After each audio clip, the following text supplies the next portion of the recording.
And welcome back to the channel. Now, guys, we are once again here on OfferUp in the Fort Lauderdale area. 80-mile radius looking for cars, trucks, and cars for bidding price of $300 and $1,500. Right now, um, I'm going to try this again with OfferUp. I've been trying a number of different things to get the search criteria to work the way I want it to, but I'm still faced with limitations. I'm not able to exclude, items like this one right here, um, the um, junk stuff there. I'm not able for some reason to exclude those, um, but I'm still trying. Anyway, we'll do the best we can. So let's jump right in. All right, here's something that interests me right off the bat. 2005 Mazda 3 for $700. Now, these cars generally hold their value. So let's see what's going on with this one. Let's look at the big picture. All right. Now, it's a little dark. One of the things with these cars, I like Mazda. I love Mazda. I like the direction they're going in. Kind of slightly premium, kind of slightly sporty. I like this. It's kind of BMW like in their execution, which is fine. That seems to work. These cars are based on the Ford Focus, that Ford era, late Ford era of Mazda, and they have a tendency at times to rust in this general area here. Okay, I'm not seeing that on this side of the car. Good sign. Another problem that some of them have for some reason is the fuel pump. Fuel pump is tank mounted, as is the case these days. But unfortunately, a lot of times what you have happening is that there is the an opening under the back seat that you can easily access the fuel pump. That's not the case with some of these Mazda 3s, which means that a tank has to come down. So sometimes what's going on, you see some cars that have low price. What tends to happen is that the fuel pump has gone bad and nobody wants to spend the money to drop the tank. All right, but that is something. There's several tutorials on YouTube. You can look, and you can get a car for a really good price. Now, right away, I'm seeing nothing of major concern. I'm looking at this. Let's see here. All right, I do not care for these stripes. I mean, I'm saying I totally understand. These adding these stripes at like 10 horsepower right away. Anyway, yeah, not feeling those stripes, but not necessarily a deal breaker. We're talking about $700 here. Let's see what the owner says. Call me for more info.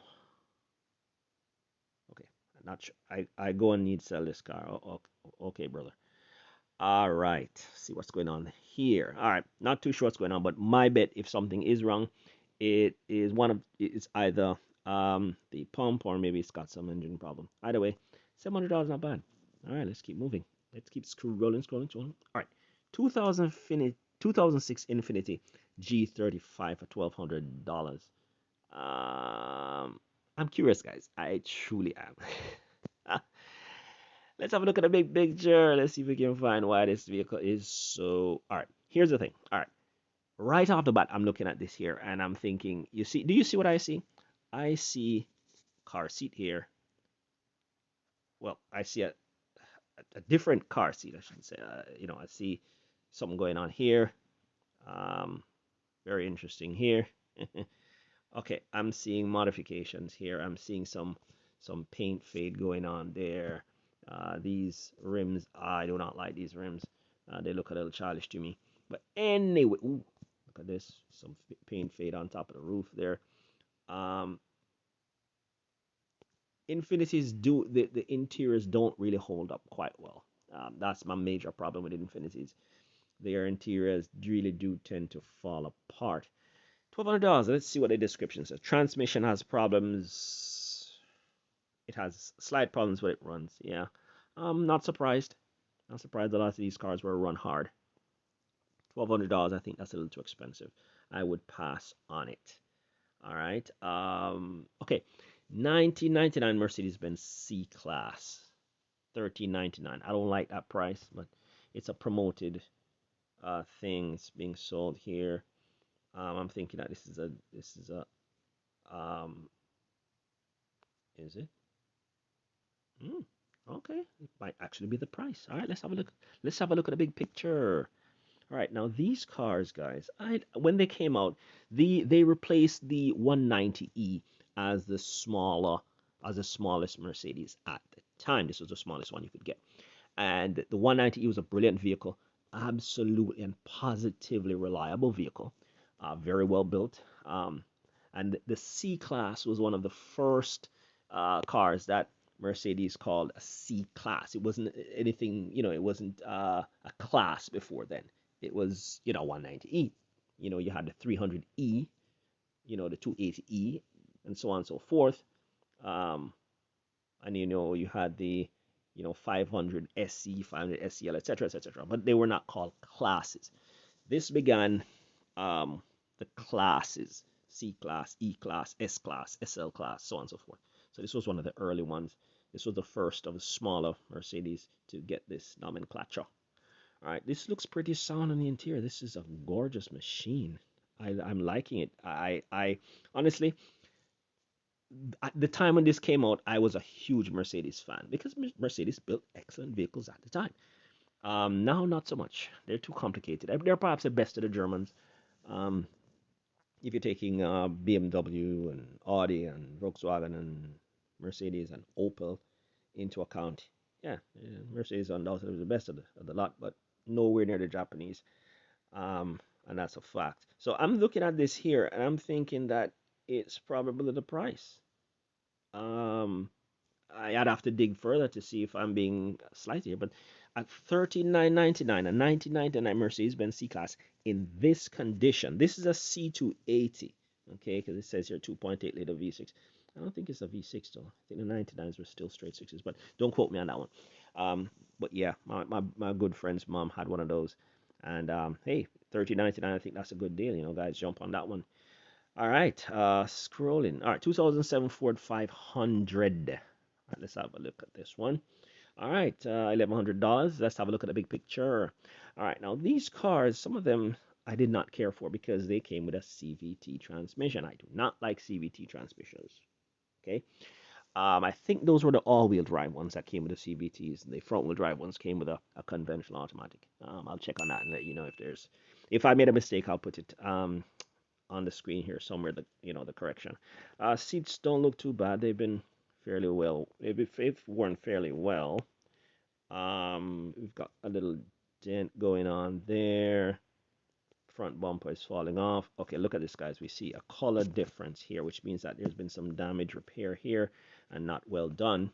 Okay, so this car is not in excellent condition, and I would say it's not an $1,100 car either. Let's see what the description says. 2004 500 with 170,000 miles, la la la, needs DLC. Replace the alternators, it stopped working, blah blah blah, so on and so forth. Point A to B car. Yeah, this is not an $1,100 car. I would probably go for like 800 or 900. I'm serious. Maybe 1,000 if I feel the guy really needs a break. But there's a lot going on here. You can get a lot. I mean, hey, look at this Mercedes here. God, you can put $200-300 on top of that and get a much nicer vehicle, in my opinion. All right, so let's see here. I'm gonna skip. I'm gonna skip this here because this here. I'm gonna skip that one, or should I? I doubt it, but let's have a look. All right, let's have a look. All right, it's one picture, so there's only one big picture. I like these when they came out. Says here, repair airbags and belts, turns on, handles perfect good condition. Hmm. Hmm. I'm not bothered by this vehicle. I suppose it could be $1,500. They're at the stage now where, they're starting to show their colors. Yeah, repair airbags. So the airbags don't work. So it seems to me that this might have been in a front end damage here. Belt, repair airbags and belts, turns on and handles perfect good condition. Okay, guys, I mean, no disrespect, but when you're writing English, punctuation marks, commas, full stops, question marks, exclamation, these things help us to read and understand. They're not there for the looks. They're not there to be bougie. They're there to help you read. Couldn't understand half what was going on here until I really paused for a second. Guys, come on. It's not that difficult. It's the same thing in every language. Okay, so we all should be perfectly fine with you know, punctuation. Anyway, let's see here. All right, moving on. Moving on. Okay. Is this the same vehicle here? Is it the same vehicle? Let's have a look at this one. Let's have a look at the big picture. Interesting. All right, right off the bat, what grabbed my attention is, guys, you see this? That looks like a difference in color to me. All right, sorry about that. All right, let's look. When these vehicles came out, I really liked them. I actually test drove it, like just a couple weeks after they came on the market. My wife test drove it, and she liked it a lot. She eventually bought the Camry, but yeah. But yeah, I'm seeing some color difference there, which means I probably was in an accident. Let's see what the description says. Everything works, cool air financing available, 1500.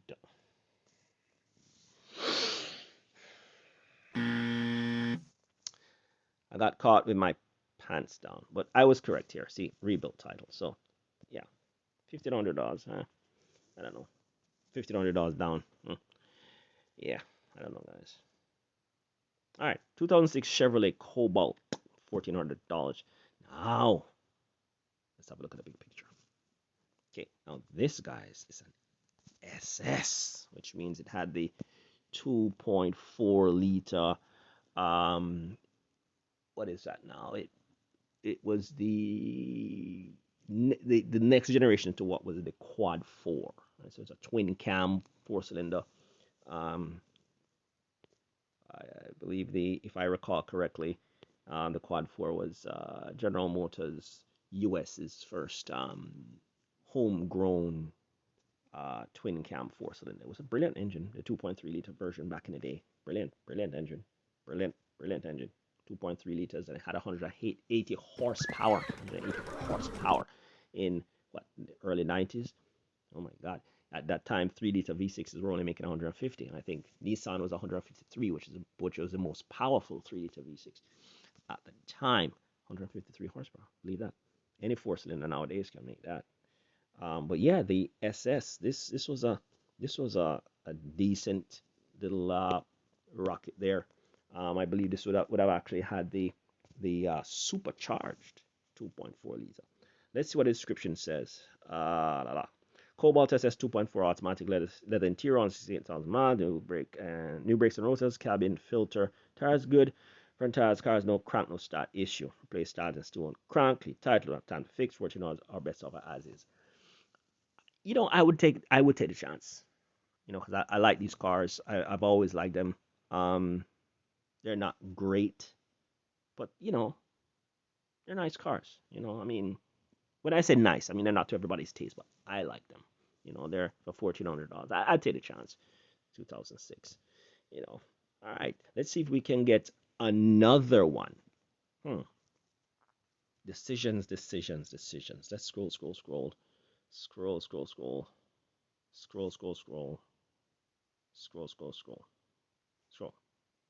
All right, 2012 Mazda 3 for $1,500. All right, let's see here. Let's have a look at the big picture. Now, this is a 2.5, which has 170 horsepower engine.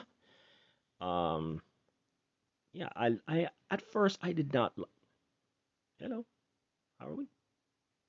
Nice to see you. Okay, I didn't like this part of the Mazda 3s back in the day. I didn't like that at all, but it kind of grew on me. This is a hatchback. I like these cars. Let's see what the descriptions. $1,500 down. Anyway, guys, I'm going to leave it right there for today. Thanks for joining me. And guys, again, if you dig what's going on, like, share, subscribe, and I'll see you guys soon.